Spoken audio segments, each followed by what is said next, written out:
यह कहानी है विक्रम की। एक ऐसा लड़का जो अपनी आंखों में हजारों सपने लिए एक छोटे से गांव से बड़े शहर आया था। उसके पास न तो ऊंची डिग्रियां थी और न ही कोई रसूखदार सिफारिश। उसके पास था तो बस अपनी मेहनत पर अटूट भरोसा।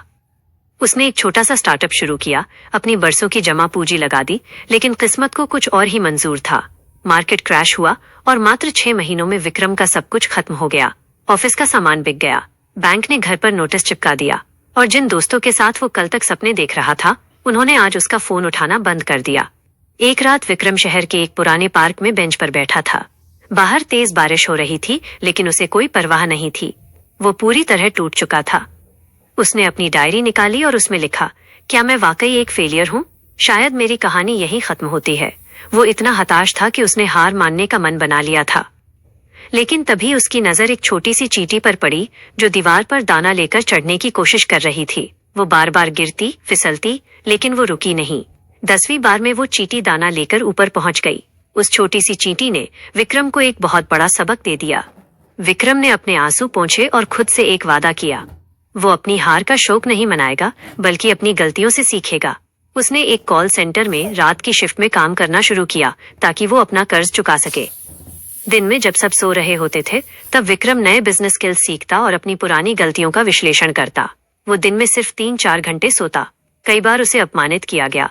पुराने जानने वाले उसे देखकर रास्ता बदल लेते, लेकिन विक्रम खामोश रहा। वो जानता था कि जब शेर शिकार के लिए तैयार होता है, तो वो पहले 2 कदम पीछे हटता है। 2 साल की कड़ी तपस्या के बाद विक्रम ने एक नया सॉफ्टवेयर बनाया। इस बार वो शून्य से नहीं, बल्कि अनुभव से शुरुआत कर रहा था। उसने इस सॉफ्टवेयर को बनाने में अपना खून पसीना एक कर दिया।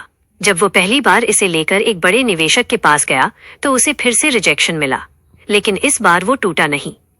उसने दूसरे, तीसरे, फिर 10वें निवेशक के पास अपनी बात रखी। आखिरकार उसकी मेहनत रंग लाई। एक निवेशक को उसकी आंखों में वो चमक दिखी जो सिर्फ उन लोगों में होती है जिन्होंने आग को झेला हो। आज विक्रम की कंपनी करोड़ों की है।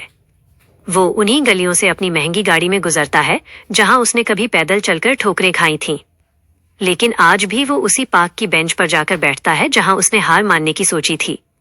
वो आज के युवाओं से सिर्फ एक ही बात कहता है, असफलता का मतलब ये नहीं है कि आप खत्म हो गए हैं। इसका मतलब सिर्फ इतना है कि ईश्वर आपको एक बड़ी जीत के लिए तैयार कर रहा है। दोस्त, अगर आज आप भी किसी अंधेरे दौर में हैं, तो याद रखना कि रात जितनी ज्यादा काली होती है, सुबह उतनी ही सुनहरी होती है। दुनिया आपको गिराने की कोशिश करेगी, लोग आपकी काबिलियत पर शक करेंगे, लेकिन जब तक आप खुद पर शक नहीं करते, तब तक आपको कोई हरा नहीं सकता। उठिए, अपनी हिम्मत बटोरिए और दोबारा शुरू कीजिए, क्योंकि इतिहास वही रचते हैं जो गिरकर उठने का हुनर जानते हैं। आपकी कहानी अभी खत्म नहीं हुई है। आपकी सबसे बड़ी जीत तो अभी बाकी है।